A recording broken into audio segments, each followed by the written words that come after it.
Mientras yo les voy platicando. Realmente, para que yo pueda iniciar un proceso de inflamatorio, hay que considerar, bueno, ¿qué estímulo puede desencadenar una inflamación? Entonces ya quedamos que los estímulos que el sistema inmune innato puede reconocer son los DAMPs y los PAMPs. Estos DAMPs y PAMPs, muchas células, tanto inmunes como algunas células que son, bueno, no son inmunes, pero son células de tejido, células epiteliales, células endoteliales, cuentan también con estos receptores, ¿no? Los receptores más importantes para inflamación, es decir, los PRRs que vamos a entender que hacen procesos inflamatorios, son los receptores tipo TOL. ¿Se acuerdan que quedamos que los receptores tipo TOL, predominantemente los de membrana externa, que eran el 2, el 4, el 5 y el 6, y los receptores citoplasmáticos que también inducen procesos inflamatorios, que son los NLR. Vimos que las vías de señalización importantes para esto incluían activación intracelular, es decir, por ejemplo, la activación de MID88. Este MID88 permitía la generación del NF-κB, y este NF-κB, ¿qué citocinas iba a generar como respuesta celular? ¿Alguien recordará?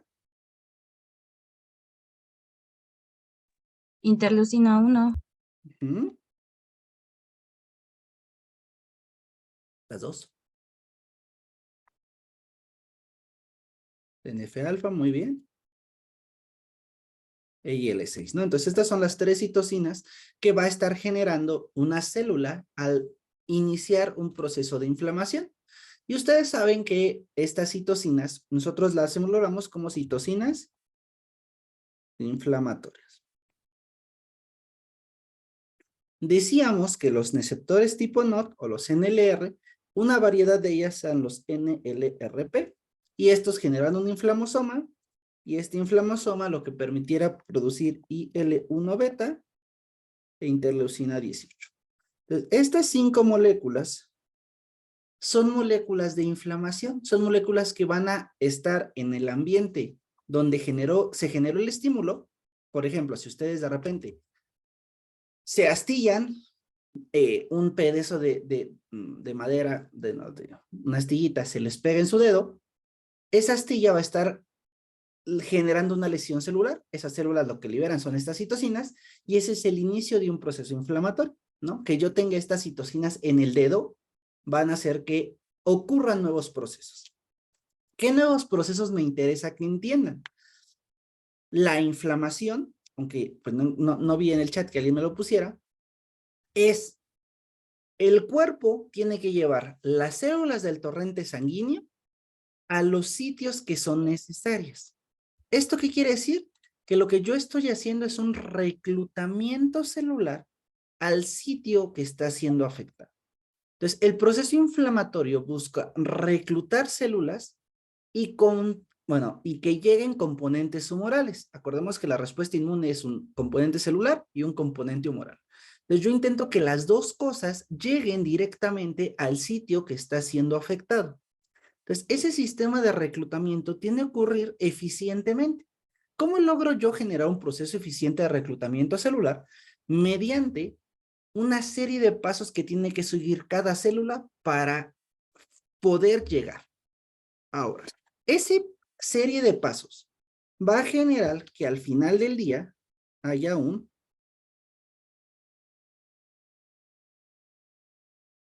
reclutamiento celular. Es importante que no veamos el reclutamiento celular solo mediado por citocinas, las citocinas inflamatorias. Está mediado por otras cosas. Después platicamos de qué otras cosas. Pero ahorita quédense con la idea de, yo quiero atraer celulitas. Entonces, yo quiero que el sitio donde está lesionado, o el sitio donde está infectado, o el sitio donde está dañado, lleguen células inflamatorias. ¿Cuáles son las células inflamatorias? En general, todos los leucocitos tienen la capacidad de llegar al sitio de inflamación. Es decir, la inflamación es un proceso de reclutamiento de los leucocitos. Y nosotros entendemos a los leucocitos como todas las células de torrente sanguíneo que forman parte del sistema inmune. Entonces, prácticamente estoy reclutando cualquier tipo de célula. La primera duda que debería surgir en su ser es, ¿y cómo hace el cuerpo para determinar cuál célula recluta? Y justo para eso entra otro grupo de mediadores. Mediadores de atracción. ¿Eso qué quiere decir? Yo tengo un mediador inflamatorio que le dice al cuerpo, aquí ha estado ocurriendo algo, y un mediador que se le conoce como quimiotáctico, que le dice, este proceso inflamatorio yo necesito la presencia de esta célula. Entonces, las quimiosinas van a determinar cuál es la célula que llega. Los ejemplos más sencillos de eso es, si yo quiero reclutar neutrófilos, pónganme en el chat qué citosina necesito. Si yo quiero reclutar monocitos, qué citosina recluto. Igual si quieren hablarlo, pues adelante. Entonces, si yo quiero reclutar polimorfonucleares, como Vane nos dice, necesito CXL8 o lo que se llama interleucina 8. Si yo quiero reclutar monocitos, normalmente utilizo la CCL2. Entonces, las quimiosinas son citocinas de movimiento. Si alguna vez se acuerdan que lo platicamos. Entonces, estas citocinas de movimiento lo que van a intentar es atraer a una célula en particular. Entonces, yo ya tengo unas citocinas que yo digo son de inflamación y unas citocinas que digo son de movimiento. Entonces, todo eso está permitiendo que las células que yo requiero que están en el vaso lleguen al sitio afectado. Es el objetivo de la inflamación. El cómo es un poco más complicado. Pero bueno, ya que tenemos claro de que el objetivo es llevar células al sitio, tenemos que entender cómo lo hace el cuerpo. Y justo ahí entra todo este componente inflamatorio. ¿Qué es un componente inflamatorio o por qué son citocinas inflamatorias? Realmente lo que están haciendo estas citocinas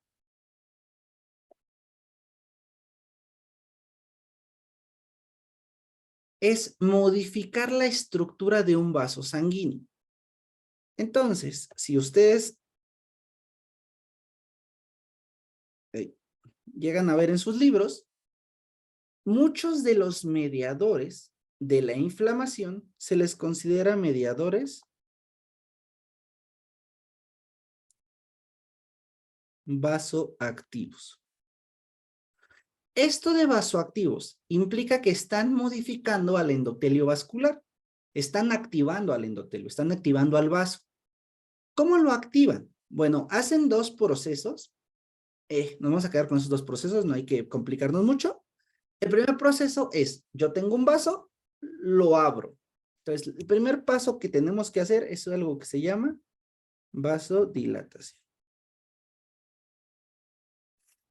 El segundo paso es, ok, ya el vaso es más grande, pero a mí lo que me interesa es sacar a las células y sacar a las proteínas de la sangre.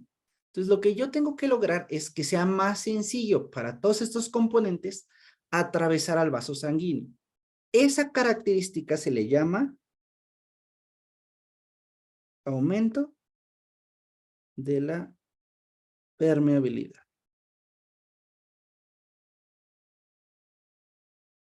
Entonces, yo logro que, imagínense que vemos esto al microscopio.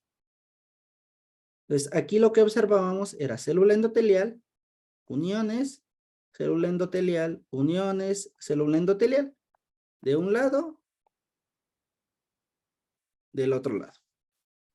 Entonces, así están pegadas las células del endotelio, ¿no? Aquí tengo mis capas endoteliales. Entonces, yo tengo una célula pegada a otra célula. Acuérdense que son planos simples las células. Entonces, cuando yo hago aumento en la permeabilidad celular, lo que yo estoy haciendo es, esta misma célula, le modifico sus uniones.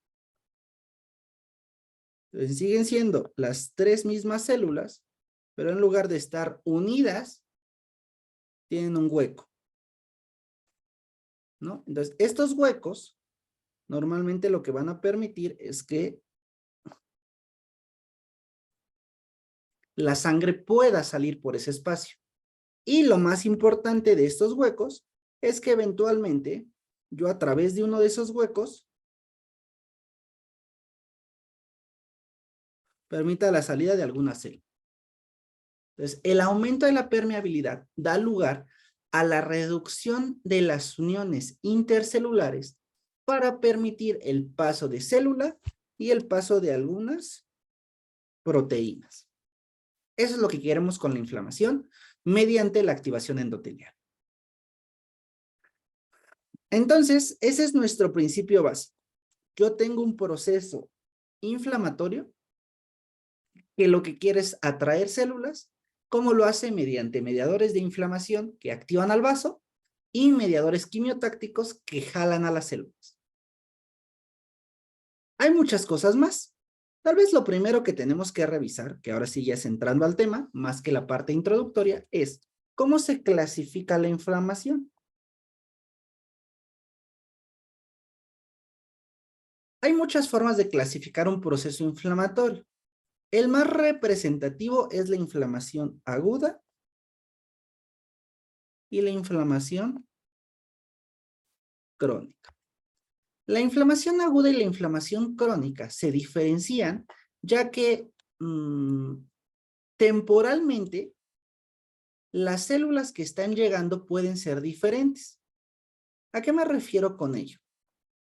Cuando ocurre un proceso de lesión celular, yo necesito inmediatamente traer células que observen si solamente es una lesión o hay otro componente que es muchas veces infeccioso. Entonces, normalmente en los procesos inflamatorios agudos se habla o se puede decir que ocurren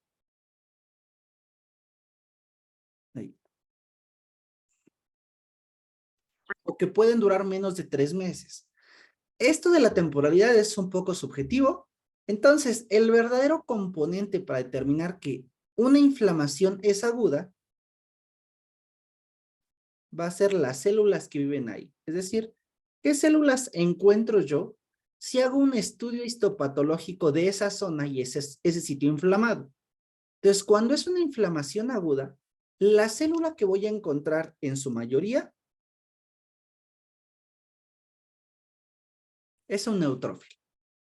Entonces, mi cuerpo está trayendo neutrófilos y les está permitiendo, pues hasta cierto punto, la llegada al sitio de inflamación, a la zona lesionada, para ponerlo redondeado. Esta inflamación lo puedo vislumbrar muy fácilmente porque en el vaso yo encuentro estos cambios, ¿no? Yo encuentro a mis vasos vasodilatados y yo encuentro una gran cantidad de neutrófilos. Entonces, esas son mis dos grandes características que me hablan que ese es un proceso agudo. Ocurre los primeros momentos, o sea, cualquier lesión que ustedes tengan, siempre van a tener ahí células como los neutrófilos. Y tengo un componente crónico. Esto normalmente ocurre cuando el estímulo desencadenante ha estado más de 3 meses ahí. Mi cuerpo no ha podido eliminarlo. Tal vez uno de los más claros ejemplos de ello son los tatuajes, ¿no? Cuando pongo un tatuaje y hay un rechazo a la tinta, normalmente la tinta no va a desaparecer, no se va a ir. Entonces, sigue generándose el estímulo de inflamación, pero la tinta no se puede desaparecer. Entonces, el proceso no se queda solo en un reclutamiento de células en agudo. Tenemos que reclutar nuevos tipos de célula y eso implica que hay pues, un componente crónico de activación. Entonces, nos tenemos que preguntar lo mismo. ¿Qué células suelo encontrar en un proceso inflamatorio crónico? Y la célula más importante aquí va a ser el monocito. Que bueno, como ya estamos hablando de un tejido, realmente lo que voy a tener ya ahí es un macrófago. Cuando platicamos de los macrófagos decimos, hay dos perfiles. Macrófago M1, que es el que inflama, y muchas veces en estos procesos crónicos ya se modificó un macrófago M2, que es un macrófago que repara. Esto es importante porque cuando ustedes vean un tejido inflamado donde hay un reclutamiento de monocitos, posiblemente lo que encuentren ya no sea el vaso dilatado, ya encuentren la formación de nuevos vasos, que eso se le llama angiogénesis, y vamos a encontrar un proceso de fibrosis. Los macrófagos M2 reparan mediante liberación de fibrina. Entonces, si yo tengo mucha fibrina, voy a tener un proceso de fibrosis que lo conocemos vulgarmente como cicatrización. Si se dieron cuenta, la forma que tenemos de diferenciar procesos inflamatorios es mediante la presencia de células y la presencia de cambios vasculares. Si yo encuentro neutrófilos y vasodilatación, yo puedo decir esto es una inflamación aguda. Si yo entro macrófagos y fibrosis, yo puedo decir esto es una inflamación crónica. Y gracias a eso nosotros a grandes rasgos podemos decir, está pasando esto o está pasando esto en mi paciente. ¿Cómo voy a identificar yo que es un proceso inflamatorio? Y aquí nos tenemos que regresar a lo que nos pasa, ¿no? ¿Qué ocurre o qué características clínicas debo buscar o encontrar para pensar en un proceso inflamatorio? Y son 4 características clínicas, una característica patológica. Sí. Entonces, estas siempre se las aprenden, entonces no hay mucho problema. Ahorita la retomamos para pequeños detalles. Pero ¿qué vamos a encontrar clínicamente en un proceso inflamatorio? Pues primero está rojito. A eso le llamamos eritema. Luego, bueno, mejor lo pongo con el otro nombre. Vamos a encontrar que está rojito.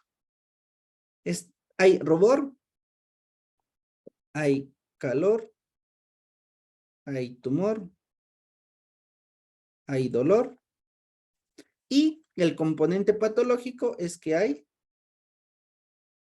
normalmente pérdida de la función. Cualquier tejido que ustedes encuentren inflamado va a compartir estas características a grandes rasgos. Aquí hay que puntualizar que cada órgano se activa de forma diferente.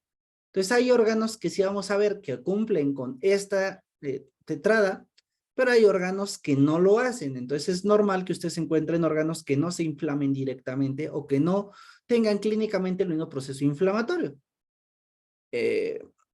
Por ejemplo, intestino, ¿no? El intestino, cuando da un proceso inflamatorio, pues no suelen sentir ni el calor ni el dolor por mediadores, ¿no? Normalmente es, bueno, ni dolor, ni rubor tampoco lo ven, ¿no? O sea, normalmente es un tumor, porque si hay edema de asas intestinales, pero justo lo que ocurre es un proceso de dilatación de las asas, y eso es lo que genera el dolor, que no es un dolor por mediadores inflamatorios, es un dolor por hipoxia. Son cosas que algún día entenderán en su práctica médica. Quédense con la idea de que, aunque la inflamación clásica nosotros se las platicamos así, no siempre es tan bonita, ¿no? No siempre es tan claro que ustedes vean un proceso inflamatorio. ¿Dónde es el sitio más claro donde podemos ver la inflamación en su apogeo? A nivel dérmico, ¿no? La piel sí es muy fácil que cumpla con estos criterios, ¿no? Siempre que la piel se inflame, la vamos a ver así. Y como la piel es pues el órgano que más visualmente tenemos al alcance, todos los procesos inflamatorios los vemos como un proceso de expresión de estas cosas. Ahora, esto solamente nos sirve para tener una pequeña introducción a la que vamos a regresar más adelante. ¿Dudas?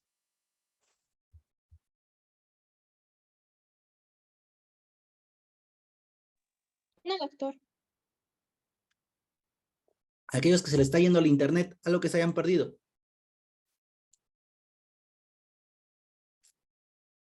Bien, entonces,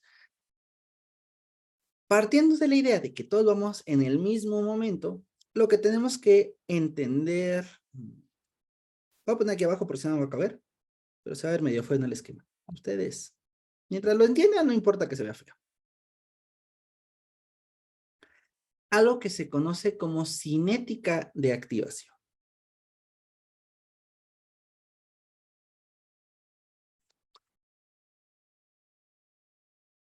Siempre que ustedes piensen en inmuno, tienen que entender quién es el personaje principal de la historia.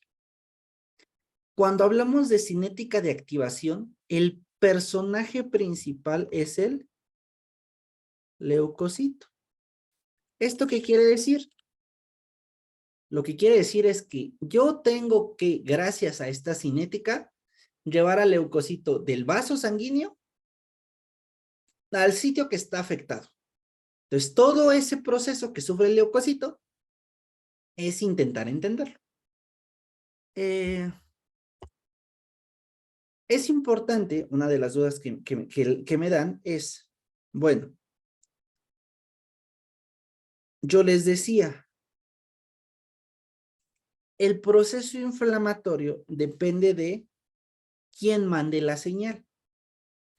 Si de repente en un proceso inflamatorio agudo, yo estoy dándome cuenta que el principal responsable de esa inflamación es un virus, a mí no me interesa reclutar neutrófilos.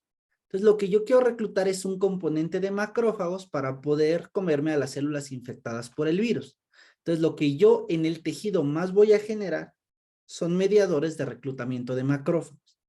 Entonces, es posible que nosotros encontremos macrófagos en un componente agudo. ¿Cómo vamos a diferenciar si son macrófagos en agudo o es una inflamación crónica agudizada? Que ahí de repente es cuando se empieza a ver conflictos a nivel patológico. Lo más importante para diferenciar uno u otro son los cambios vasculares. Es decir, si ustedes encuentran vasodilatación y monocitos, pues como hay vasodilatación, estamos hablando de que está ocurriendo un proceso agudo y que posiblemente yo estoy reclutando macrófagos en un componente agudo. Si yo encuentro fibrosis y encuentro neutrófilos, lo más probable es que sea una inflamación crónica que algún estímulo la agudizó, que se le llama reagudización. Entonces se volvió a activar el sistema, vuelve a reclutar neutrófilos, pero ustedes ya ven fibrosis. ¿Por qué? Porque el cambio vascular ya está generado. Entonces la forma de diferenciar entre una inflamación aguda y una inflamación crónica, aparte del componente celular, son los cambios y ellos son los que determinan si ocurrió una aguda con monocitos o una crónica agudizada. Es un poco complicado de entender, pero espero que no se pierdan mucho ahí. Entonces, sí puede haber macrófagos en una inflamación aguda, a la respuesta puntual.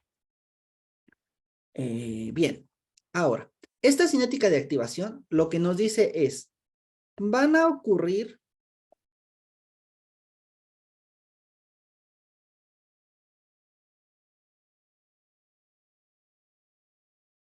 una serie de pasos para que el leucocito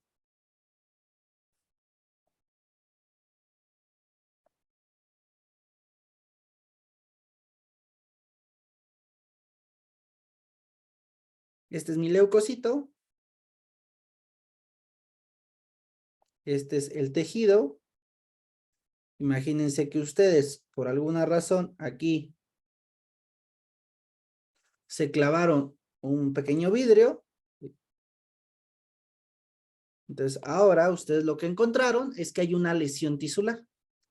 Entonces, mi proceso inflamatorio es que este leucocito llegue acá. ¿Cómo lo vamos a hacer? Pues a través de una serie de pasos, yo voy a lograr que mi vaso sanguíneo haya salido este pequeño leucocito y ahora este pequeño leucocito se encuentre en el sitio de la lesión. Entonces, mi célula importante es este. Entonces vamos a ver cómo lo hace el leucocito. Esta es la historia de vida del leucocito y cómo llegó a salvar al mundo.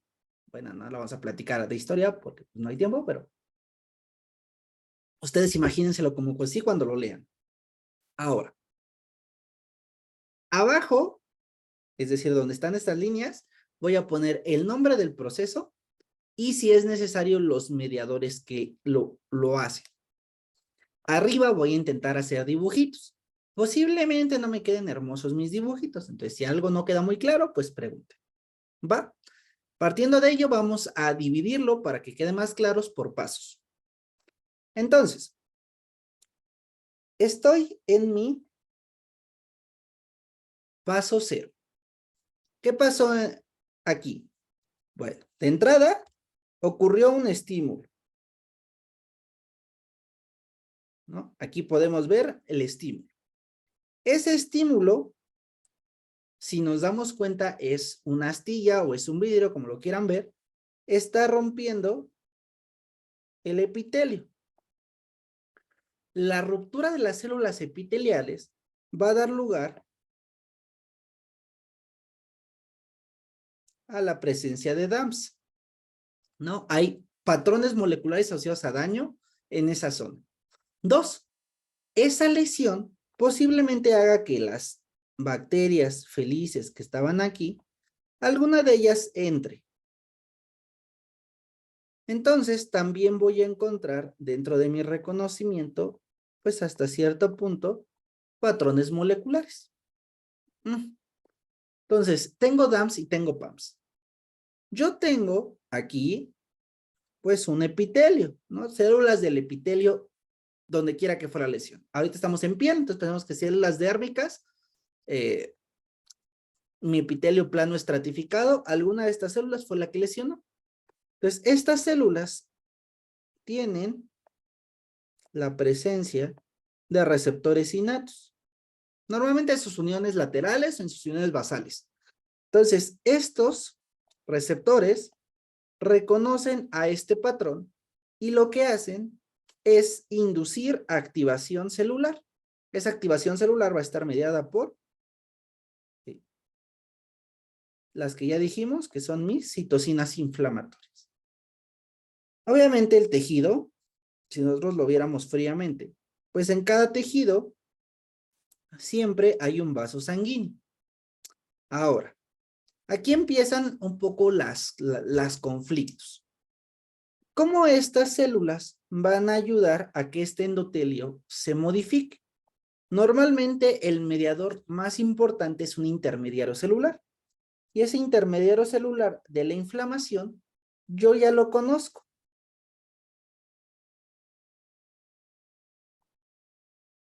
Es una célula granulocítica que en sus gránulos secundarios o específicos yo encuentro presencia de histamina, heparina, serotonina, que normalmente se encuentra en tejido muy cerca de los vasos sanguíneos y que ¿qué nombre recibe esta célula?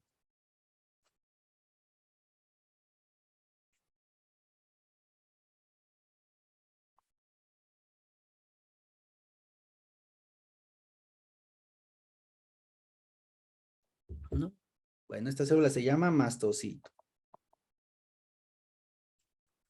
A mí me gusta construir la clase con ustedes. Si no, pues doy monólogo y listo. O sea, tampoco hay mucho problema. Pero va. Entonces, este mastocito, a la hora de recibir las señales inflamatorias, lo que va a hacer es degranularse. Entonces, el mastocito se degranula. Esos gránulos de histamina o de heparina llegan al endotelio y lo que le hacen al endotelio, pues fue los componentes que les dije que ocurrían, ¿no? ¿Qué ocurre en este endotelio? Primero, aumenta la luz del epitelio. ¿Y esto qué quiere decir? En lugar de tener este diámetro, tiene este diámetro. Entonces, hubo un proceso de vasodilatación, ¿no? Muchas gracias. Entonces, se vasodilata el vaso en cuestión Y aparte de ello, ¿qué le va a ocurrir a las uniones intercelulares? Se pierden. Y entonces ocurre un aumento en la permeabilidad vascular. Aquí nos vamos a parar un segundito, porque lo que me importa de este paso es el estímulo generó liberación de citocinas, la liberación de citocinas generó activación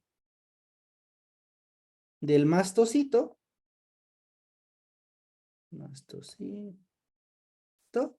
y la activación del mastocito me llevó a activación del endotelio.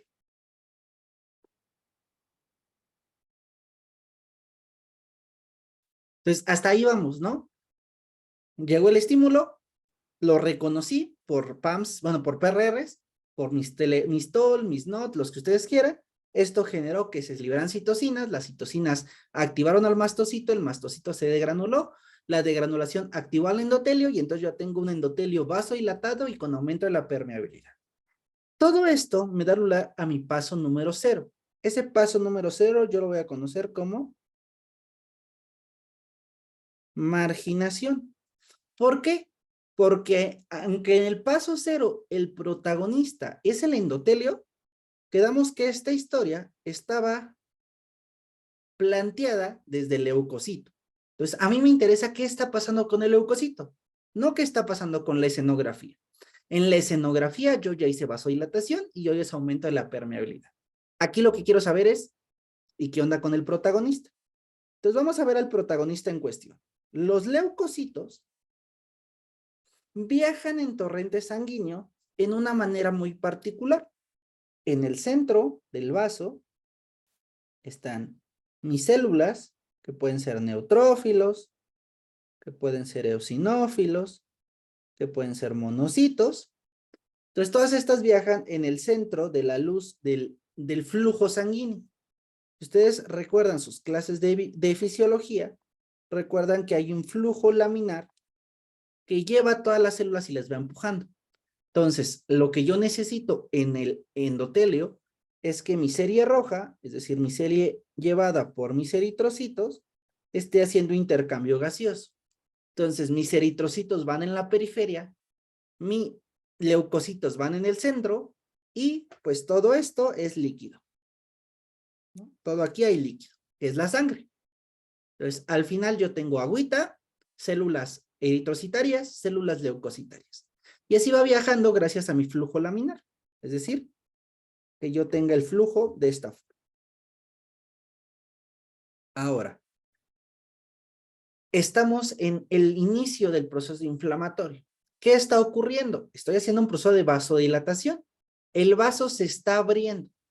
Si ustedes recuerdan, fisiológicamente, el cambio de diámetro de un recipiente cilíndrico que contiene un flujo, que es decir, el volumen, más la presión, más todos los cambios de densidad que ustedes ya conocen, el cambio en ese flujo, por una variante como es el diámetro, lo que está haciendo es que en lugar de yo tener todo el flujo en una dirección, de repente mi diámetro se expande. Y eso lo que genera es que estos haces, en lugar de generar un flujo laminar, porque se pierde el número de Reynolds, empiezan a generar un flujo turbulento. Entonces, ¿qué permite el flujo turbulento? El flujo turbulento que se logra gracias al proceso de marginación o de la activación endotelial, dejémoslo como gracias al proceso de activación endotelial, hace que la célula ya no esté en el centro. La célula de repente ya está en la periferia. Y entonces, justo eso es la marginación. La marginación es llevar a mis células inmunitarias del centro del vaso sanguíneo a la periferia del vaso sanguíneo gracias a un flujo turbulento desencadenado por activación del endotelio. Y bien, eso fue el paso 0. ¿Dudas? Sí, doctor, ¿podría repetir desde mastocito, por favor? Claro, claro. Bien, entonces mastocito lo activaron mis citocinas inflamatorias. El mastocito se degranuló y libera histamina y heparina. La histamina y heparina son mediadores vasoactivos. ¿Qué quedamos que hacían los mediadores vasoactivos? Vasodilatación y aumento de la permeabilidad. Entonces, lo que yo estoy logrando es que este vaso sanguíneo, de ser uniones estrechas y de un diámetro considerable, se abra, pues es decir, se vasodilate y genere espacios entre las células, aumente su permeabilidad. Entonces, eso es lo que estoy logrando al momento de activar al endotelio. Esa activación del endotelio, aparte de permitir una dinamismo en el endotelio, el principal efecto para fines de la migración celular es el leucocito por el flujo laminar venía viajando en el centro del vaso. Cuando yo abro el vaso, hago vasodilatación, el diámetro del vaso se modifica y esa modificación genera un flujo turbulento. El flujo turbulento hace que las células, en lugar de viajar de forma recta, el flujo venga empujándola hacia el endotelio. Y entonces eso hace que las células que viajaban en el centro de la luz del endotelio, del vaso, ahora pasen a viajar en los extremos del vaso.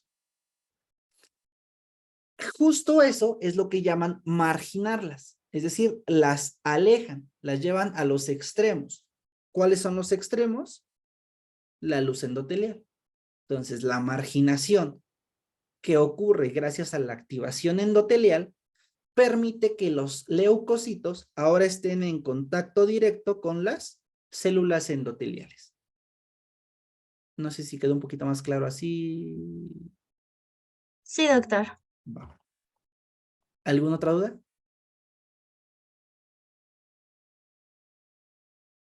Bien, entonces vámonos a lo que sí aprendieron ustedes. ¿Cuál es el paso 1 de la cinética de activación?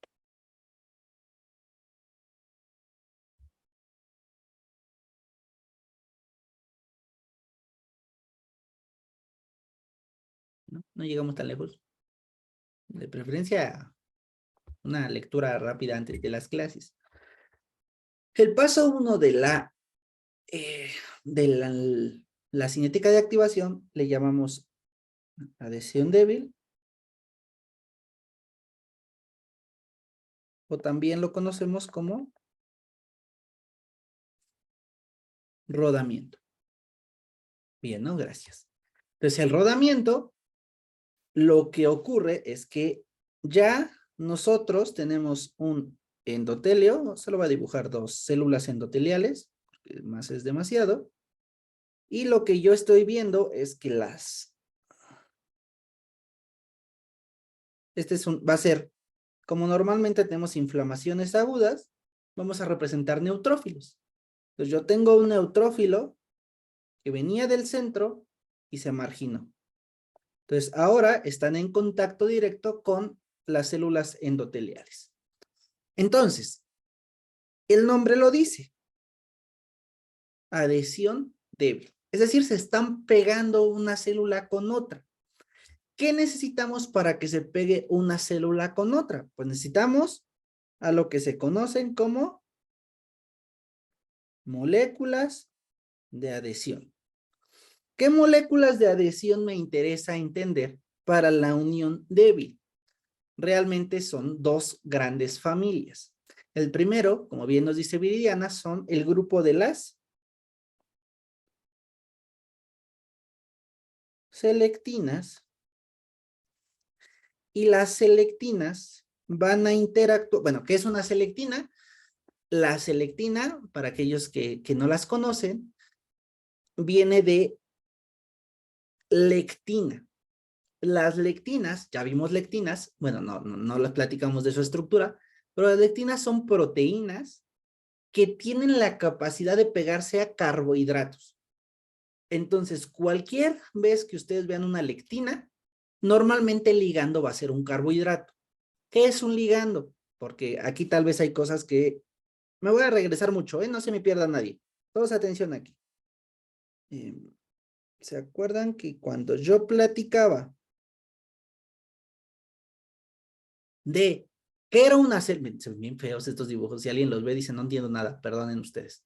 ¿Se acuerdan que cuando yo decía una célula es algo que tiene un núcleo y que en su superficie va a interactuar mediante proteínas?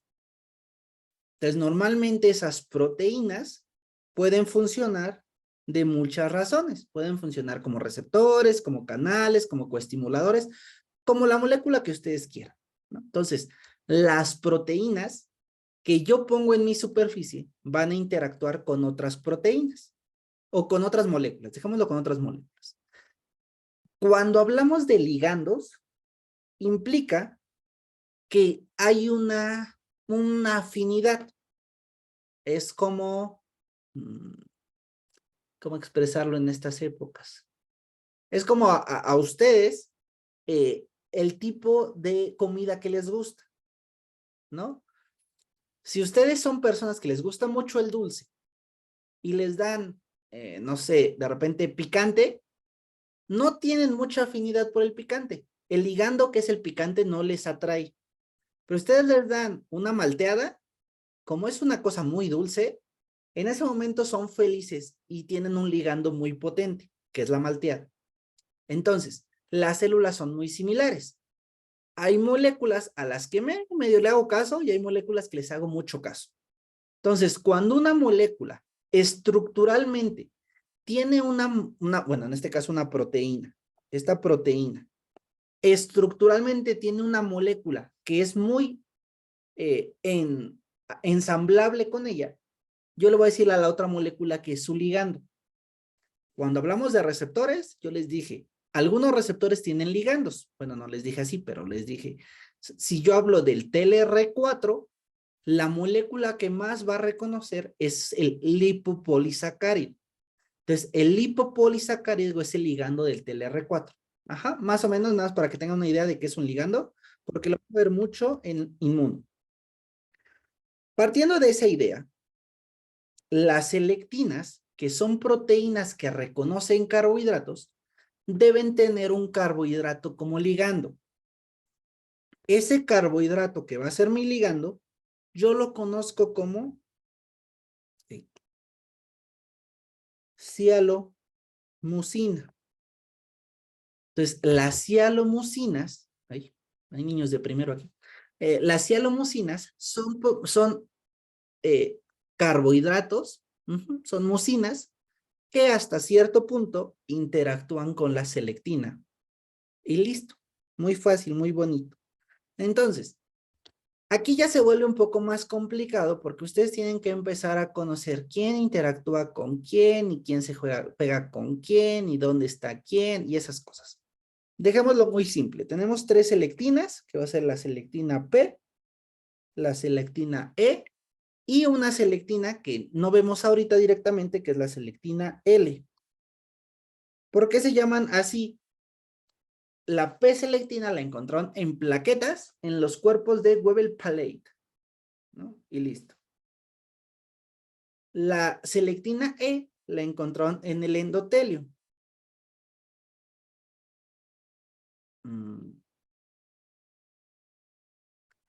Y la selectina L normalmente se encuentra en el leucocito. Entonces, estos nombres vienen por donde se encontraron, ¿no? Entonces, P-selectina estaba en las plaquetas, pero implica que es una selectina que está en las células. E-selectina es una selectina que está en el endotelio, es decir, que está justo en el vaso. Y una L-selectina que está en todos los leucocitos. Y que estas lectinas van a interactuar con un carbohidrato. ¿Cuál es el carbohidrato más importante que nosotros debemos conocer pensando en la unión débil?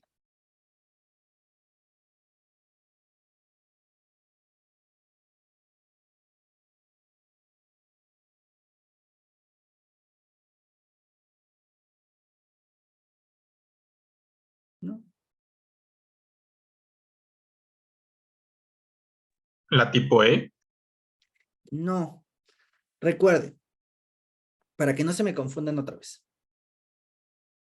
Yo tengo esta célula. Vamos a poner de color negro a las selectinas. Entonces, esta es mi selectina. Entonces, esta selectina está en las células. Puede ser la selectina tipo P. Bueno. Entonces, esta selectina tipo P, quedamos que se tiene que pegar con un carbohidrato, es decir, con una cialomusina. Entonces, esta cialomusina, yo la voy a encontrar aquí pegado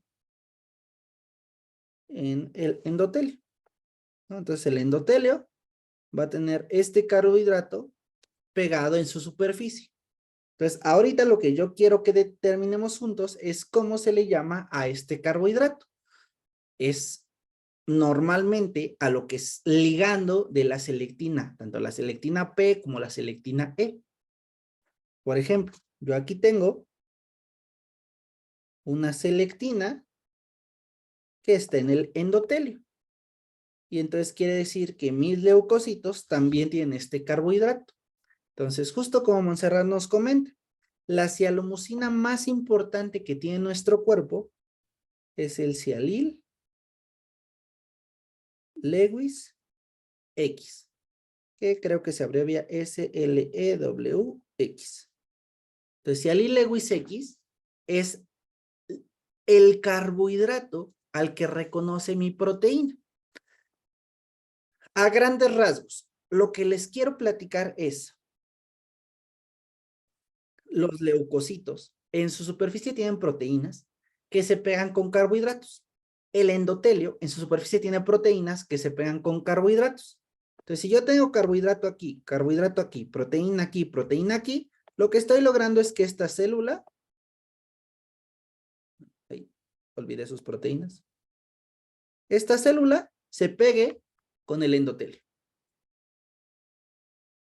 ¿Cuál es el problema de que yo pegue una célula con un endotelio? Que estoy pegando una proteína con un carbohidrato. Entonces, como yo estoy pegando una biomolécula con una biomolécula de otro tipo, la afinidad entre estas dos es muy chiquita. Eso quiere decir que se pegan y se despegan. Se pegan y se despegan.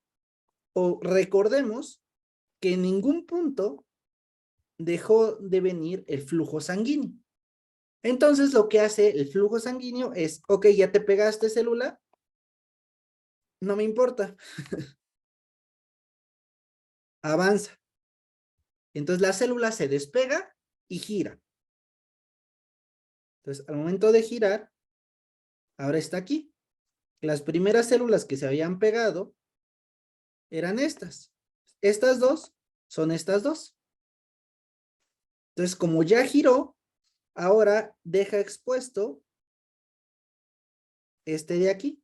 Bueno, está mal hecho mi dibujo, pero bueno, ustedes más o menos quiero que capten la idea en que el flujo sanguíneo viene mi celulita, se pega al endotelio, la arrastra el flujo, se pega al endotelio, la arrastra el flujo, se pega al endotelio.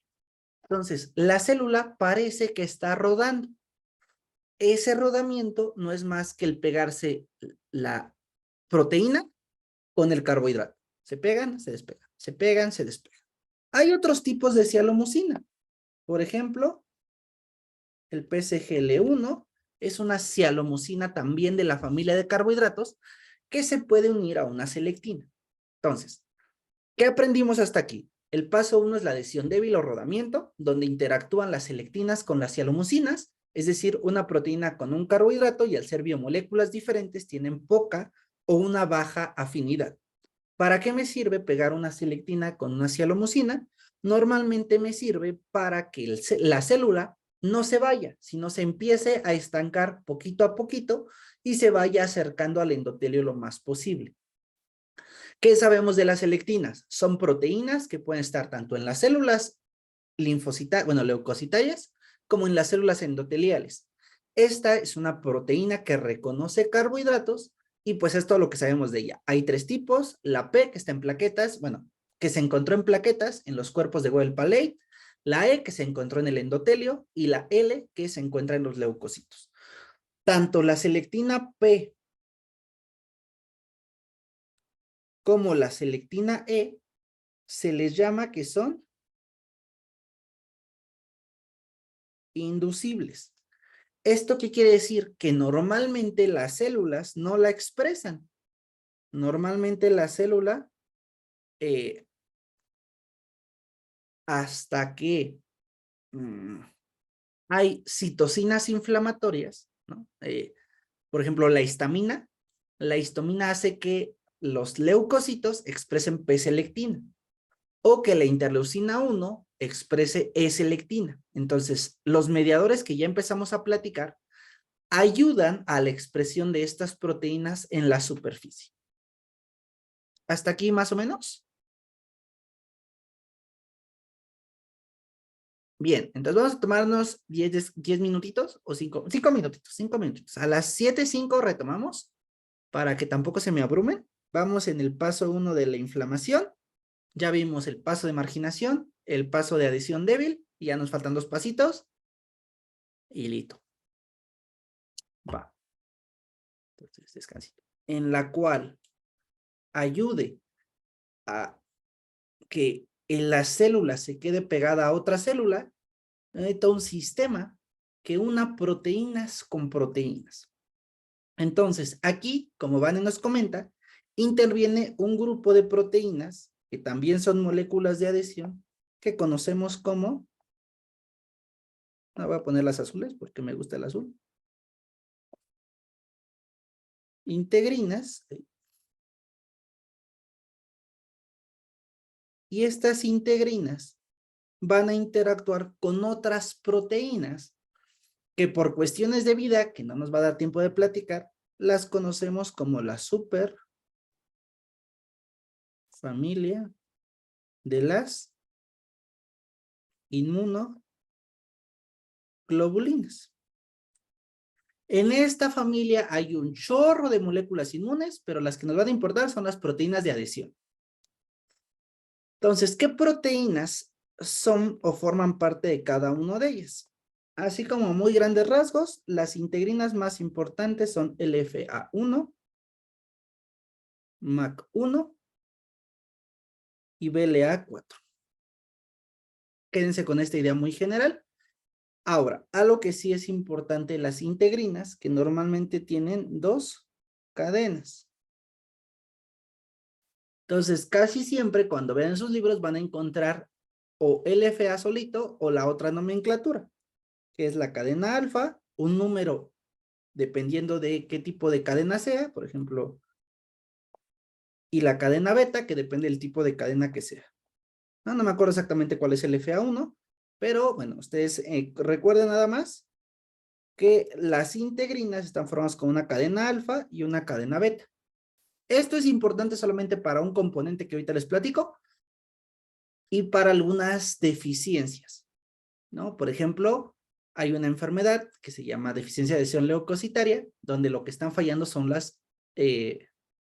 la cadena beta. Ah, no les había comentado.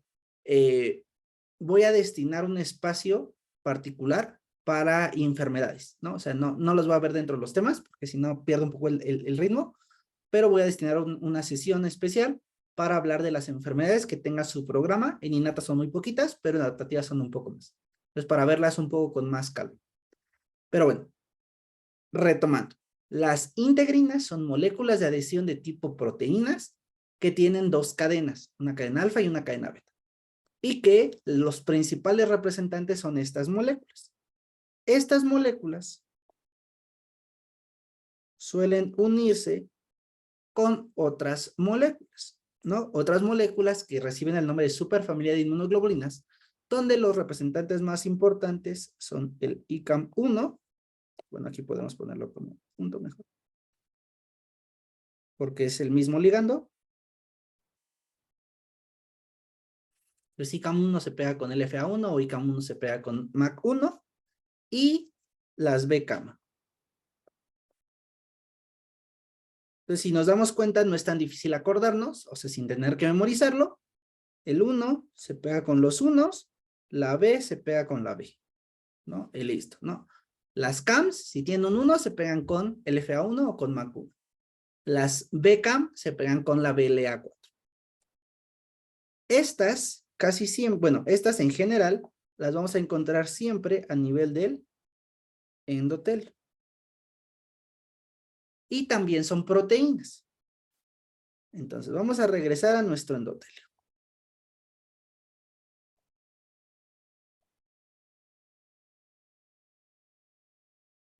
Regresamos a nuestras células. Y quedamos.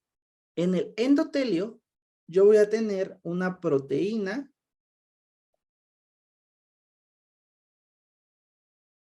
que va a ser, bueno, está muy grandota, que va a ser proteína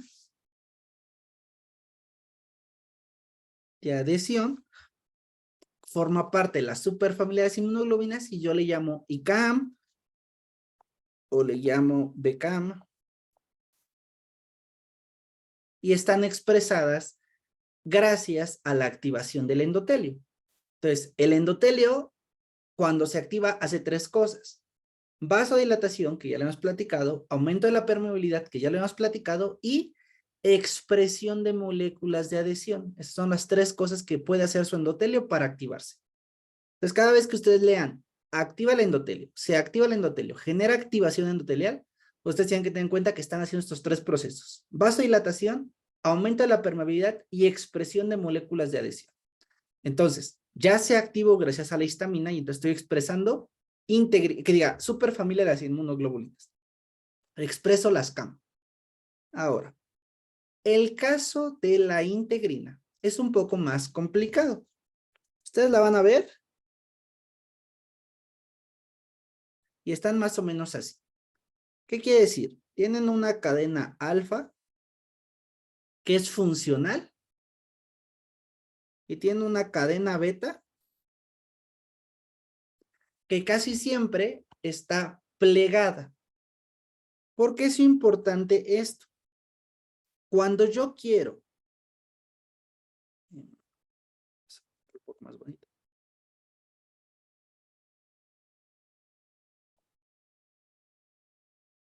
Cuando yo quiero que este neutrófilo interactúe con sus moléculas de la superfamilia, este está interactuando bien, pero esta, como está plegada, no puede interactuar bien. Entonces tenemos una conformación de baja afinidad. ¿Qué quiere decir? Que aunque este es el ligando de este, como una parte de la estructura está doblada, no puede interactuar bien. Ese es el plegamiento de la integrina. Y normalmente, por forma natural, la integrina siempre va a estar plegada. Entonces, es súper importante entender cómo logramos que la cadena beta de las integrinas se pueda desplegar. Alguien tendrá de sus recuerdos qué necesitamos hacer para poder quitar el plegamiento de la cadena beta y favorecer una unión de alta afinidad de las integrinas.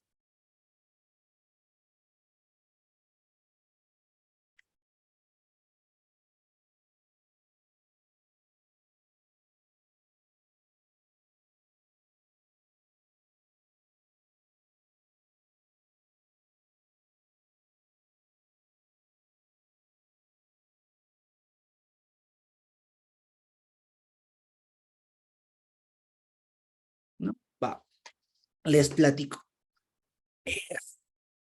Esto es un poco más largo porque tengo que platicárselos. Sí, bien, Yasmin, muy bien. Tiene que modificarse su citoesqueleto. Solo hay una molécula que favorece la movilidad del citoesqueleto. Y justo es una molécula representada de color verdecito en mis esquemas que se llama quimiosina.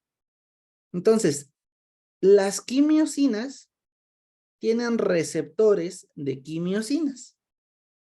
Esto implica que todas las células de mi cuerpo tienen una afinidad particular por una quimiosina. Quedamos que es un neutrófilo. ¿Qué neutrófilo es reclutado por quimiosina? ¿Qué quimiosina recluta neutrófilos más bien? Ya ustedes me dijeron. La CXL8 o conocida como interleucina 8. Entonces, si yo estoy en un proceso inflamatorio agudo y estoy produciendo interleucina 8, la célula que se va a estar activando es aquella que tenga el receptor para la interleucina 8. Entonces, aunque yo tengo, si ustedes ven mi esquema, un montón de células que no son neutrófilos, estas células no van a poder migrar porque nunca se activó su citosina de reclutamiento. Es decir, yo nunca expresé CCL2 y entonces estos monocitos se quedaron ahí. O nunca expresé eotaxina y estos eosinófilos no se movieron. Entonces, recuerden, su sistema inmune se especializa. Entonces, ¿cómo se especializa? Pues yo detecto que eso es un parásito. Entonces, como yo detecté que eso era un parásito, no sé qué parásito es, yo lo que quiero es reclutar eosinófilos. Entonces, el mediador que va a reclutar eosinófilos es una quimiosina de eosinófilos. En este caso, pensemos que el vidrio o la astilla, que está aquí, trajo bacterias extracelulares. Entonces, contra bacterias extracelulares, lo que mejor me funciona en mi cuerpo son los neutrófilos. Entonces, las células que están aquí van a estar produciendo una quimiosina llamada CXL8, que ¿a dónde se va a ir? Acuérdense, tienen propiedades endocrinas. Entonces, se va a ir a torrente sanguíneo y en torrente sanguíneo va a pegarse con un neutrófilo que tenga un receptor para CXL8. Y en el momento que esta quimiosina viene y se pega aquí, como Yasmín nos dice, el citoesqueleto se va a mover. Y esa movilización del citoesqueleto afecta directamente a la cadena beta. ¿Y entonces qué le hace esta cadena beta? La despliega. El desplegamiento de la cadena beta, ¿qué va a generar? Que ahora que yo pegue esto con esto, bueno, imaginemos que lo pego bien. Ahora sí ya tengo unión aquí y ya tengo unión acá. Entonces, como las dos patitas ya se están uniendo, yo tengo una alta afinidad. Y como mi afinidad es alta, ¿cómo es la fuerza de mi unión o fuerza de adhesión?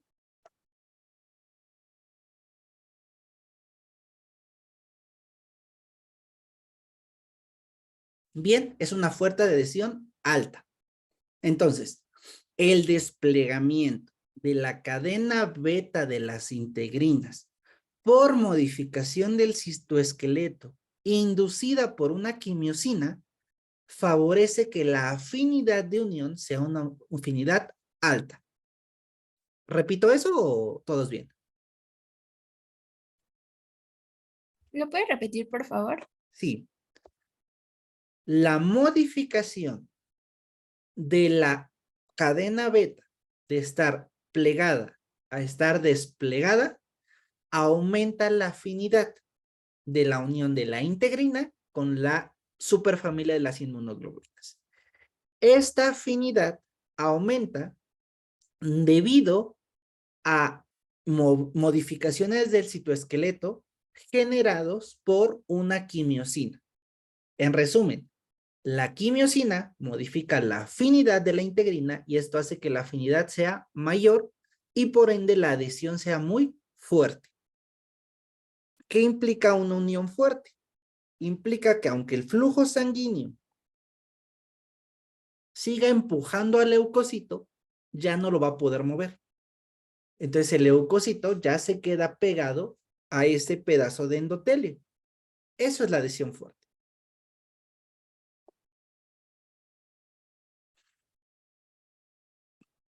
Y eso es la parte más difícil de inflamación, ¿no? tengo adhesión débil, cialectinas, cialomucinas. Adhesión fuerte, integrinas, superfamiliares en inmunoglobulinas. ¿Quién interactúa con quién? Es un poquito más de que los vayan recordando quién juega con quién.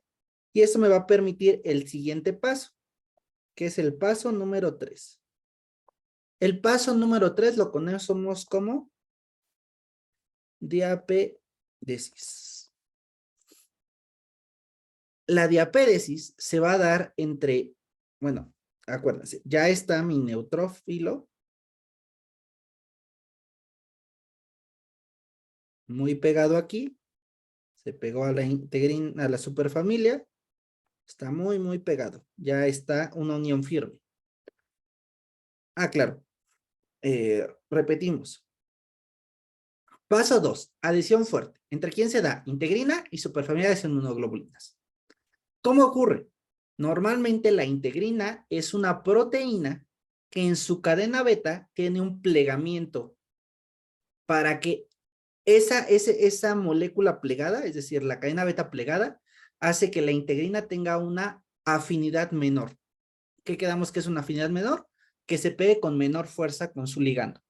¿Cuál es su ligando? Los CAM, ¿no? Entonces, ICAM, BCAM y estas cosas. Entonces, si la integrina no se logra pegar con la superfamilia de las inmunoglobulinas, no hay adhesión débil. ¿Qué tengo que hacer para que haya un plegamiento completo? Yo tengo que modificar a la cadena beta para que la unión sea completa. Entonces, ¿cómo voy a modificar a la cadena beta? Mediante la modificación del citoesqueleto. ¿Cómo modifico el citoesqueleto? Mediante quimiosinas. Las quimiosinas lo que hacen es desplegar a la cadena beta de la integrina, llevando a la integrina a su conformación de alta afinidad y favoreciendo la adhesión fuerte entre el leucocito y el endotelio. ¿Más o menos, Maripaz? Sí, profe, gracias. Va. Listo. Paso 3, diapédesis. Una vez que ya se quedó el leucocito mucho tiempo adherido al endotelio, ambos lados empiezan a expresar otras moléculas. Se va a llamar PCAM1 y se une a otro PCAM1. Vamos a ponerlo como un triángulo. Entonces, tanto el leucocito como el endotelio expresan PCAM1. ¿Para qué expresan PCAM1 estos dos? Para que el cambio de conformación ahora venga desde el neutrófilo. Entonces, el neutrófilo se empieza a alargar. Y entonces vamos a ver su transición.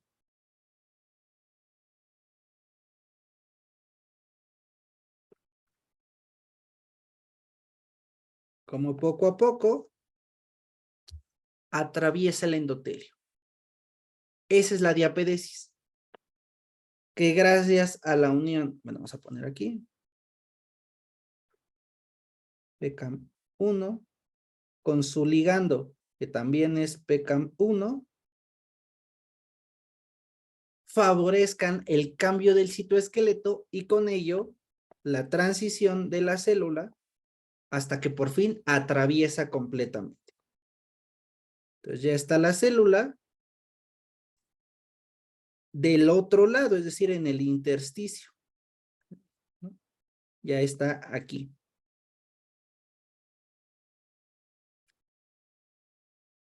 Esta transmigración muchas veces es paracelular, es decir, entre el endotelio, ahí en medio está ocurriendo ese proceso de diapédesis o diapédesis. Y ya, muy bonito. No hay que aprendernos mucho de ahí. ¿Para qué? Para que el último paso sea el paso 4, yo le llamo marginación. No que diga marginación. Le llamo migración. ¿Qué pasó?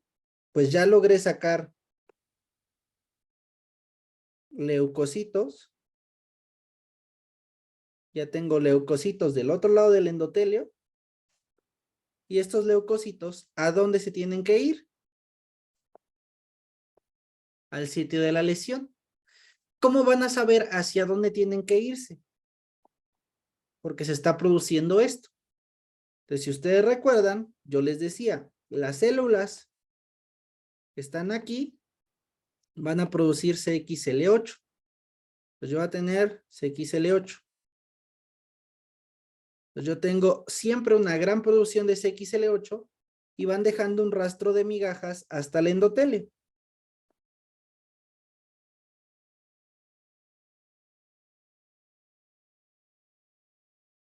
Entonces, esto lo que me da es un gradiente de quimiosinas, ¿no? Es decir, las quimiosinas, ¿dónde hay más? En el lugar. ¿Dónde hay menos? En el endotelio. ¿Para qué me sirvieron las quimiosinas? Para activar a la integrina. Aparte, ¿para qué me sirven las quimiosinas? Para cuando el leucocito ya haya atravesado, migre, donde hay 2, donde hay 4, donde hay 5, donde hay 6, donde hay muchas. Y al final del día, este leucocito llegó hasta el sitio de la inflamación. Entonces, todos estos leucocitos que están atravesando se empiezan a reclutar. Y entonces yo logro tener todas las células leucocitarias en el sitio de inflamación. ¿Va? Entonces, eso es el paso 4, paso 4, que es la migración celular. Y le vamos a poner que es por gradiente de quimiosinas.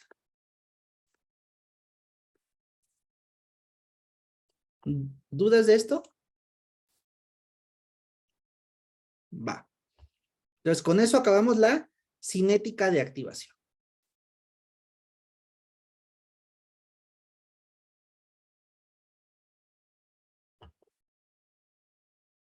Ok, perfecto, ¿no? Entonces ya nos falta poquito para acabar nuestra sesión de hoy. Lo siguiente es los mediadores de la inflamación.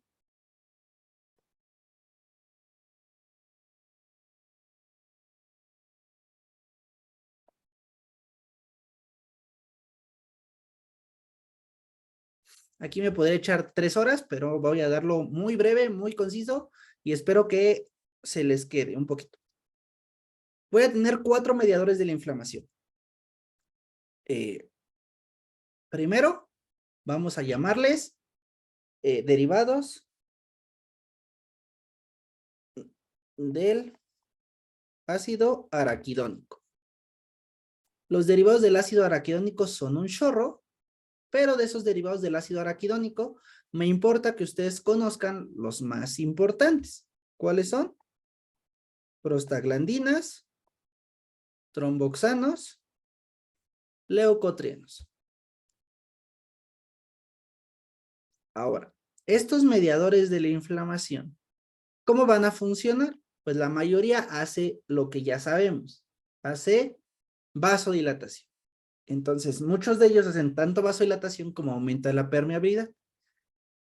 ¿Qué me interesa nada más? Los que son cositas muy puntuales. Por ejemplo, la prostaglandina E2 es la principal responsable del dolor dentro de las prostaglandinas, ¿no? Entonces, que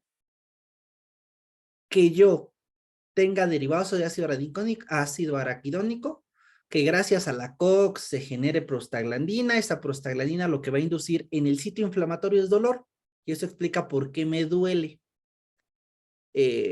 Por ejemplo, el leucotrieno 4, aparte de vasodilatar, modificar el endotelio, a lo que sí hace es contracción del músculo liso bronquial. Entonces, normalmente, a nivel pulmonar, lo que hace es broncoconstricción. ¿Esto por qué es importante? Porque el proceso inflamatorio, cuando es muy potente, normalmente está asociado a procesos alérgicos. Por ejemplo, la anafilaxia. Entonces, la anafilaxia, aparte de que se inflama todo mi cuerpo, yo me doy cuenta porque la vía aérea se cierra. Entonces, hay una broncoconstricción, hay una contracción del músculo liso bronquial, y entonces le cuesta trabajo a respirar a mi paciente y siente que se está ahogando por un proceso inflamatorio sistémico. Pero bueno, fuera de ello, los demás no son tan importantes. Si acaso, bueno, falta la lipoxina. Las lipoxinas son el regulador. Entonces, estos van a inhibir el proceso inflamatorio. ¿Va? Entonces, esos son los primeros, derivados del ácido araquidónico. Los segundos son las cininas. Aquí no hay mucho pierde. La cinina más importante se le conoce como bradicinina. Y la bradicinina lo que hace es vasodilatación. Entonces, casi cuando vean todos los mediadores de la inflamación, tienen en común que son vasodilatadores. Ahí no tienen que meterse mucho en problemas. El tercer grupo, que tal vez en su práctica médica sea el que más van a ver, es el grupo de las aminas. Hay algo que se llama aminas vasoactivas. Entonces, estas aminas, pues tal vez una de las más importantes va a ser la histamina. Después verán que la adrenalina y la noradrenalina son aminas. Entonces, casi siempre las dan para aumentar la tensión arterial. Pero bueno, eso no lo vamos a platicar aquí. Solo quédense con la idea que la amina más importante es la histamina y que también nos sirve para vasodilatación, tanto la histamina como la serotonina. Ambas las tiene el mastocito. Entonces, listo. Entonces, esos son los tres mediadores de la inflamación más generales que ustedes pueden entender. El que sí vamos a precisar un poquito es el cuarto. Como mediador de la inflamación, uno de los más importantes son las citocinas. Quedamos que las citocinas inflamatorias eran interleucina 1, interleucina 1 beta, interleucina 6, TNF-alfa, la interleucina 18. Estas son mis citocinas inflamatorias. No hay que hacer mucho caos de estas citocinas, solamente conozcan cuáles son y que las citocinas tienen dos tipos de efecto. Un efecto local, eso quiere decir, si mi lesión es en el dedo, ¿dónde se va a inflamar? El dedo. Entonces, el alcance de la citocina es un efecto local. Está ocurriendo solo donde está el proceso que induce inflamación. Entonces, localmente, ¿cómo actúan estas citocinas? Las citocinas actúan de forma local, activando al endotelio. ¿Me podría repetir alguien o todos por el chat cuáles son las tres formas de activar al endotelio? ¿O cuáles son las tres cosas que debo buscarle a un endotelio para saber que está activado? Mientras me sirvo agüita.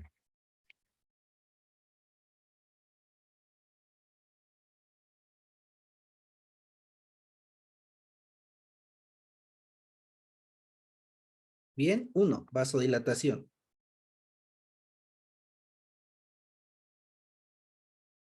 2, aumento de la permeabilidad.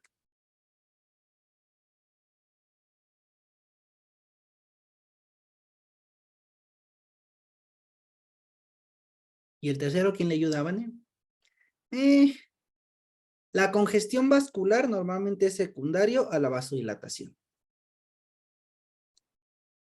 Pérdida de flujo laminar, ok, bien, me gusta. No es directamente, es más un efecto secundario de la vasodilatación.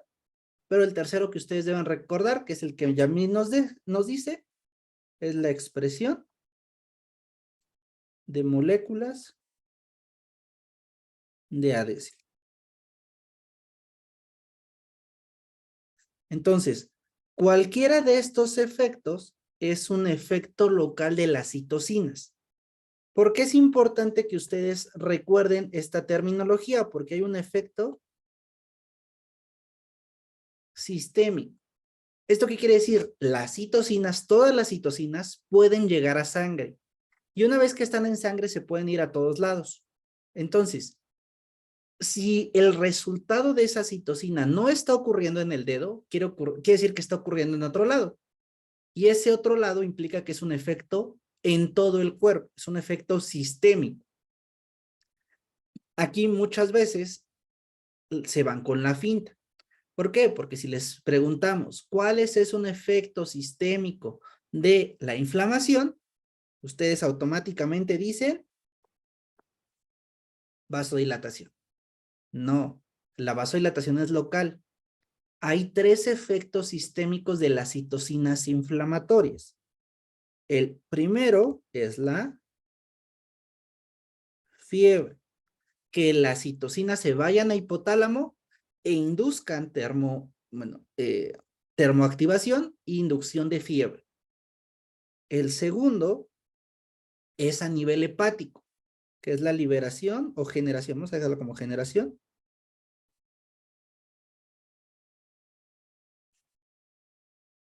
de proteínas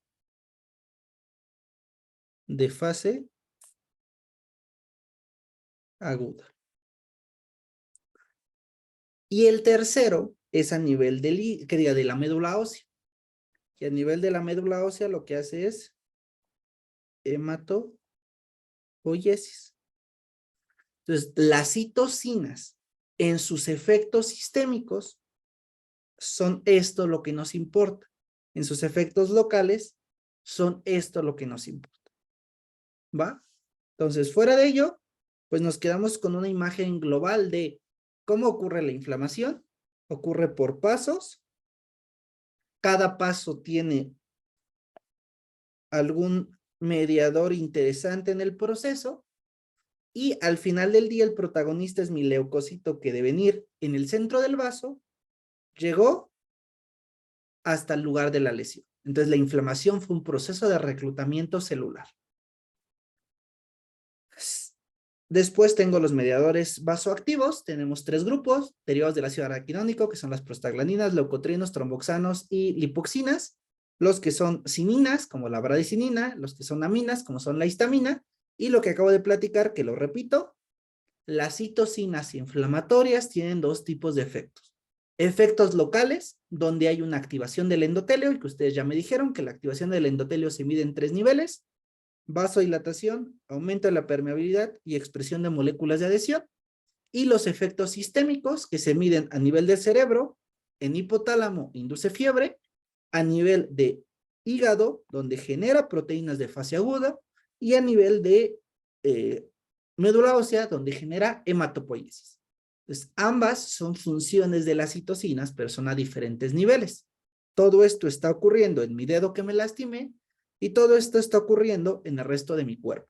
Pero todo fue gracias a estas citocinas inflamatorias. Listo. Entonces,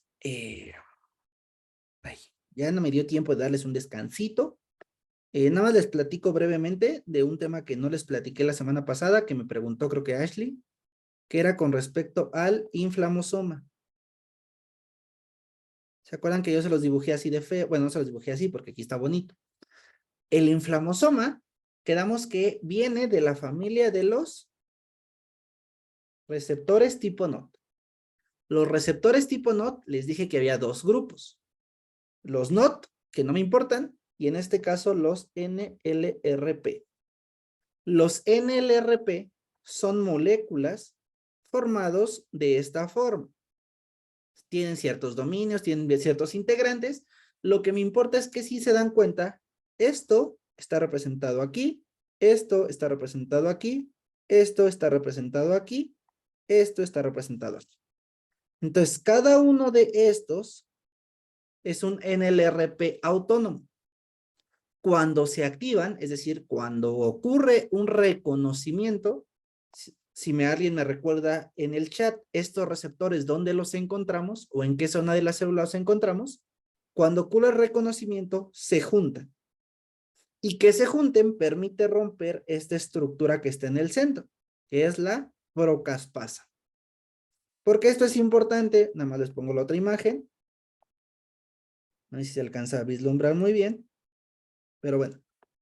Esta estructura lo que hace es romper a la caspasa y vuelvo a un fragmento activo, que es la caspasa número 1. Bien, son receptores de citosol o de citoplasma.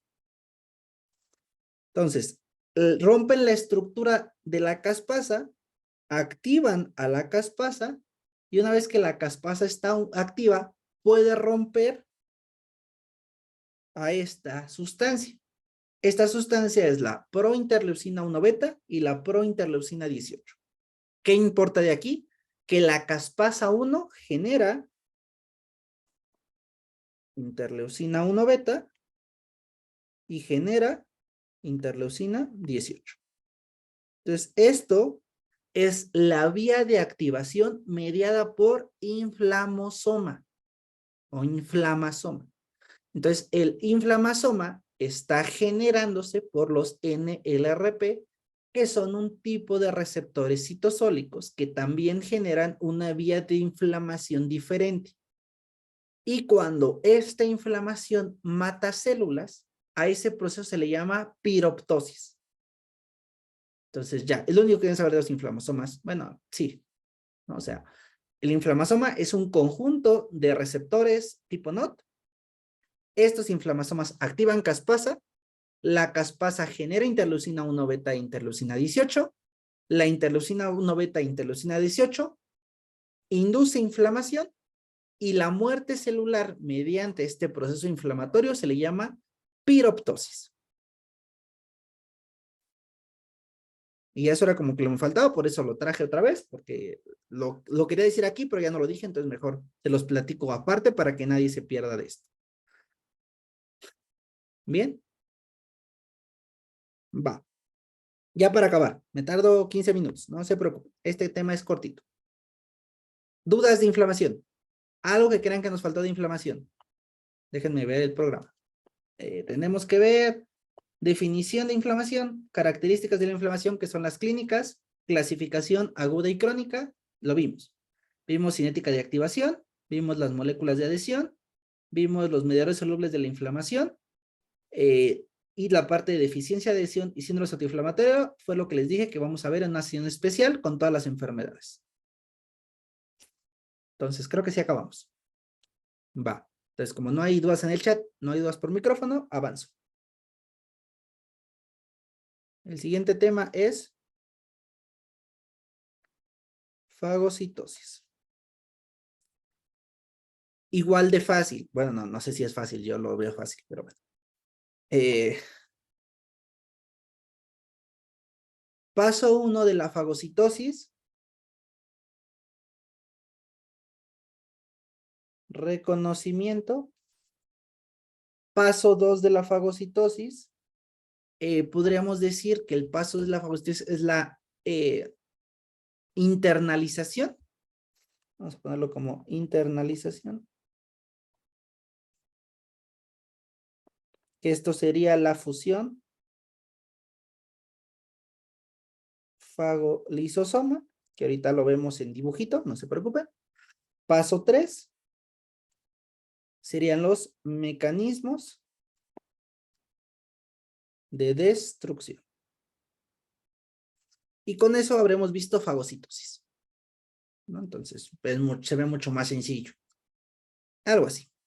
Entonces, para el reconocimiento, para la parte de reconocimiento de la fagocitosis, es importante saber que tenemos dos formas de reconocer. Bueno, antes. Pueden ponerme por el chat qué células ustedes recuerdan que hacen fagocitosis y mientras yo voy avanzando. Entonces, para reconocer, yo tengo un grupo de receptores que se le llama receptores no opsónicos y tengo un grupo de receptores que se les llama opsónicos. Entonces, perfecto. Hay células fagocíticas profesionales que van a ser el macrófago, el neutrófilo y la célula dendrítica. Y hay células fagocíticas no profesionales, que es todo lo demás que también podría ser fagocitosis con una inducción adecuada. Por ejemplo, el eosinófilo fagocita ante cierto estímulo. La célula epitelial, el fibroblasto, fagocita ante estímulos específicos. Fuera de ellos, estos son los que nos importan. Macrófagos, neutrófilos, células dendríticas. Pueden hacer fagocitosis. ¿Cómo hacen fagocitosis? Primero deben reconocer lo que se van a fagocitar. Para reconocer lo que se van a fagocitar, tengo dos familias de receptores. Bueno, no. Tengo una clasificación de los receptores que funcionan para este proceso. Se dividen en no opsónicos y opsónicos. De entrada, vamos bien, porque los no opsónicos ya los vimos. Son los PRR que inducen fagocitosis. Aquí hay algo importante. Cuando yo hablo de fagocitosis, es importante hablar que es una opsonina. Y ustedes ya me habían dicho, las opsoninas son moléculas de marcaje que hacen más apetecible a pues lo que marcaron para que se lo coma alguien. ¿Qué quiere decir esto? Alguien debe reconocer una opsonina. Si ustedes son receptores que no utilizan opsoninas, los agrupamos de este lado.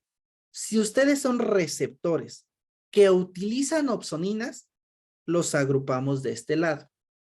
Entonces, ¿cuáles son los no opsónicos o que no necesitan una opsonina para hacer fagocitosis? Son los que ya conocen como PRRs de fagocitosis.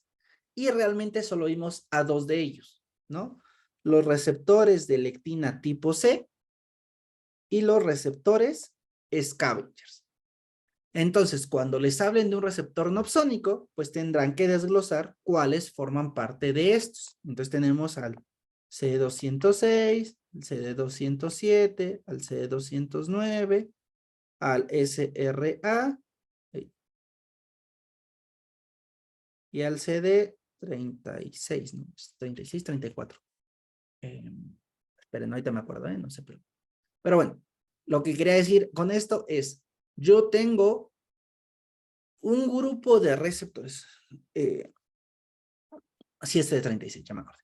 Un grupo de receptores que directamente tienen la capacidad de, una vez que reconocen, ¿qué van a reconocer estos? Son PRRs, ¿qué están reconociendo? Reconocen PAMs y reconocen DAMs. Entonces, si en el ambiente hay PAMs o DAMs, estos se van a activar y por ende van a generar fagocitosis. Listo, ya vimos los receptores no opsónicos de la fagocitosis. Los receptores opsónicos implican que necesitan a fuerzas una pequeña molécula llamada opsonina. Entonces voy a hacer una tablita muy rápida que incluye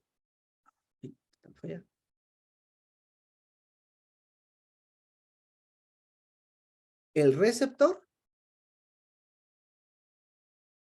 Vamos a ponerlo como familia de receptor y la opsonina. Todas estas van a entrar dentro de la familia de receptores opsónicos.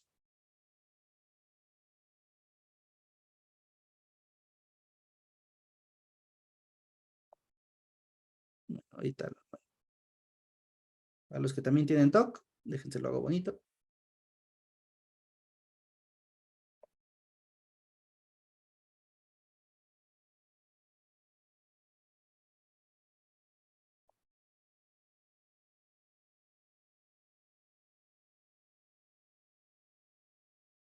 Va. Entonces, ¿qué me interesa que ustedes recuerden de esto? Tengo ciertos grupos de moléculas que yo considero opsoninas.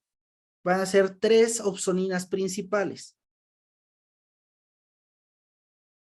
Van a ser las moléculas del complemento van a ser los anticuerpos y van a ser los PRR solubles. Esto quiere decir principalmente las colectinas. Y aquí posiblemente ya hay cosas que los pierdan un poquito. Si se pierden aquí y siguen con nosotros en segundo bloque, me reclaman para que lo retomemos. Pero si no, pues seguimos, ¿eh? Esto no es... hasta cierto punto es un poquito memorístico porque tienen que conocer el receptor y su ligando. Fuera de ello no es tan complejo. Entonces, la opsonina es una molécula de marcaje. La próxima clase veremos complemento y les enseñaré por qué se considera de activación, o sea, o cómo pueden marcar, opsonizar algo. Y entonces, ¿quién va a reconocer a las moléculas del complemento? Pues una serie de receptores, se llaman receptores de complemento. Y entonces lo vamos a abreviar como CRs, receptor de complemento. Y tengo varios CRs, CR1, CR2, CR3, CR4. Todos ellos son receptores opsónicos de la fagocitosis y que van a inducir fagocitosis cuando yo reconozca una molécula del complemento que esté opsonizando. Aquí tengo a los receptores de la fracción cristalizable. Entonces los vamos a abreviar como FCRs. Y tengo un chorro, ¿no? El FC gamma R1, el FC gamma R3, el FC alfa R1. Este no es tan opsónico, pero lo ponemos, FC. No, entonces, hay un chorro de receptores tipo FC que reconocen anticuerpos. Después hablamos de anticuerpos y eso, por eso digo que esto no va a quedar tan claro hasta que veamos la estructura de un anticuerpo. Y por último, el receptor que reconoce opsoninas es el CD91. Ajá, y listo. Con eso estamos del otro lado, porque ya conocemos quién puede reconocer un proceso de fagocitosis. Entonces, si yo tengo, por ejemplo, un macrófago y tiene un receptor y ese receptor capta un estímulo, lo que va a hacer el fagocito es intentar comérselo. Entonces, aquí está mi receptor y aquí está mi fagocito. ¿Qué está haciendo? Generar ciertas, ¿cómo llamarlo? Genera ciertas prolongaciones de fagocitosis o de endocitosis. Entonces, justo eso hace la célula para internalizar. Al final del día, este fagocito lo que va a lograr es generar una vesícula con el mismo receptor y la misma sustancia. Es decir, esto se cerró y una vez cerrado, yo tengo la vesícula internalizada. Esto nosotros le vamos a llamar que es un fagosoma. Una molécula de, bueno, una vesícula de fagocitosis. Este fagosoma tiene que unirse a unas cosas que se llaman lisosomas para formar un fagolisosoma. Y entonces el proceso de fagocitosis va a ser la fusión del lisosoma con el fagosoma y formar un fagolisosoma. Ahora, ¿qué trae este lisosoma? Este lisosoma, de las cosas más importantes que trae son enzimas líticas y especies reactivas. Entonces, lo que yo estoy favoreciendo es que yo pueda destruir aquello que yo fagocite. Entonces, lo que me importa conocer son los mecanismos de destrucción. Hay dos tipos de mecanismos de destrucción. Si alguien me quiere recordar por el chat cuáles son, estaría de lujo. Pero en general son los independientes.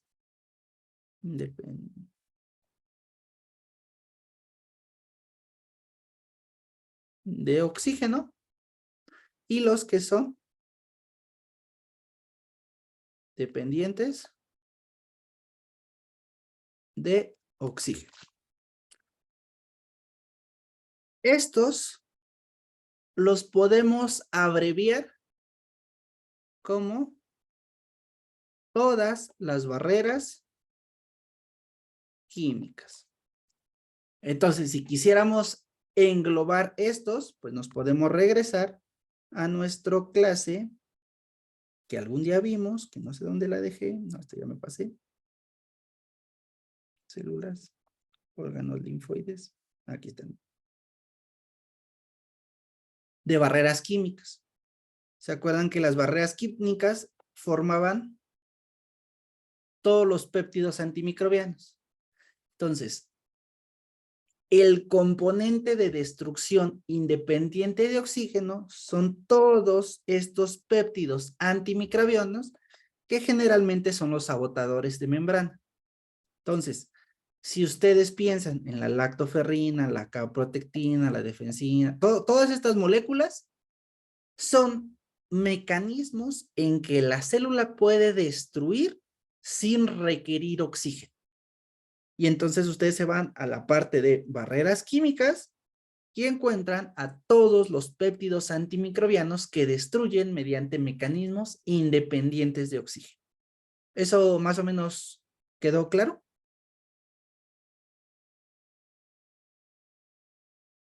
Confiaré en que sí.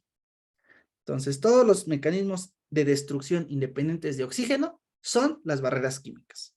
Bien, entonces solamente tenemos que, para acabar esta clase, platicar de el mecanismo de destrucción dependiente de oxígeno.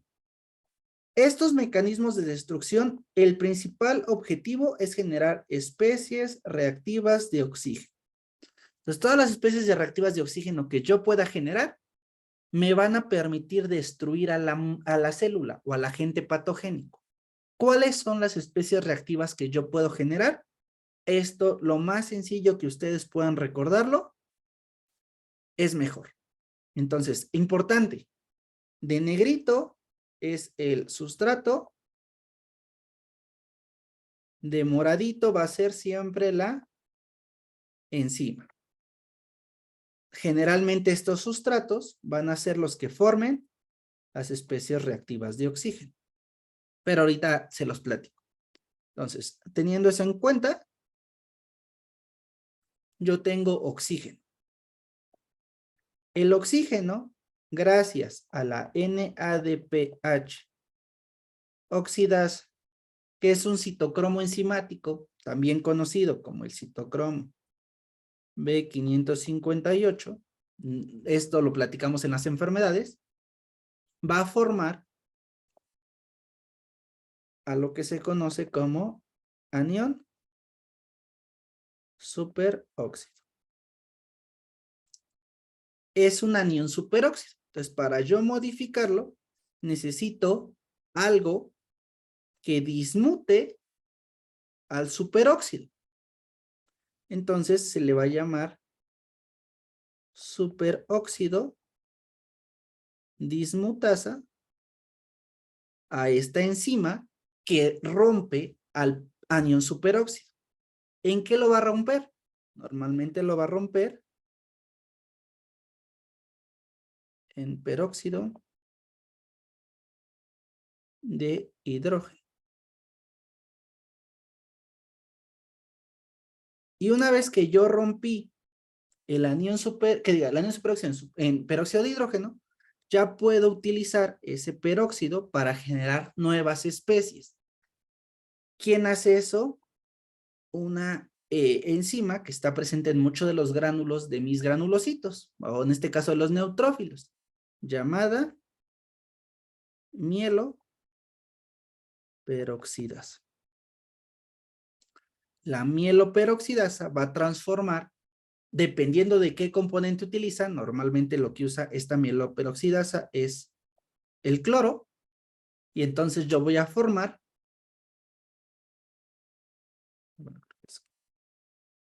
puede ser ácido hipocloroso. Vamos a dejarlo como ácido hipocloroso. También puede generar ácido hipoclorito, hay un chorro de cosas.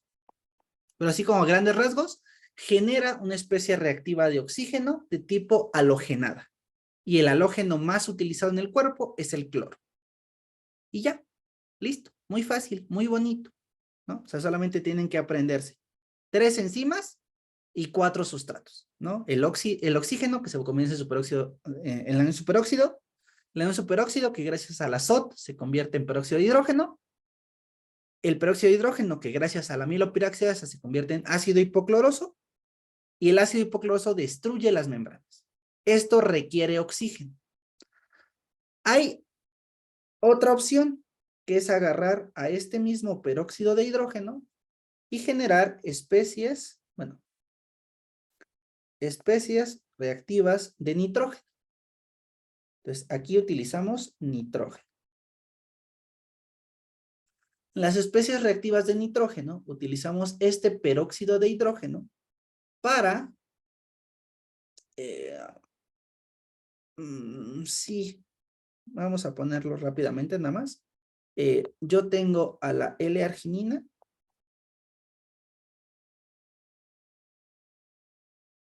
Y la L-arginina al fusionarse con esto, forma L-citrulina. Entonces de aquí, lo que está ocurriendo es, gracias a la sintasa de óxido nítrico, que es la enzima, producir óxido nítrico. Entonces, yo produzco mucho óxido nítrico gracias al paso, o sea, de L-arginina a L-citrulina, y este peróxido de hidrógeno que yo tenía, lo puedo sumar. Entonces, la suma del peróxido de hidrógeno con el óxido nítrico, lo que suele generar es, bueno, no me acuerdo bien la abreviatura, creo que es así, pero si no lo checo y se los digo bien. Pero en general es peróxido nitrito. Entonces, utilizamos radicales de la vía anterior para generar especies reactivas de nitrógeno gracias a una enzima llamada sintasa de óxido nítrico inducible. Y ya, realmente eso es lo que tendríamos que saber de fagocitosis. ¿Qué vimos? ¿Cómo reconocemos? ¿Cómo se internaliza el producto? ¿Y qué mecanismo de destrucción tenemos? Donde los dividimos en independientes de oxígeno y dependientes de oxígeno. Los dependientes de oxígeno son primordialmente la generación de especies reactivas de oxígeno y la generación de especies reactivas de nitrógeno. Solamente chequen, bueno, en el libro cuál es la vía bien de especies reactivas de nitrógeno, porque creo que confundí algún punto, entonces para que no se van a quedar con mala información, sino de igual forma yo lo retomo en la siguiente sesión. Y eso es fagocitosis. De ahí solo nos faltaría para terminar el tema de fagocitosis NETs, que son trampas extracelulares de neutrófilo, pero pues es sin mayor chiste, lo platicamos en 5 minutitos y con eso concluimos nuestra sesión del día de hoy. No sé si haya alguna duda. Desde la próxima clase empezamos con retomar un poquito de especies reactivas de nitrógeno, vemos rápidamente trampas extracelulares y hablamos de todo complemento, e integramos la respuesta inmune innata para acabar primer bloque.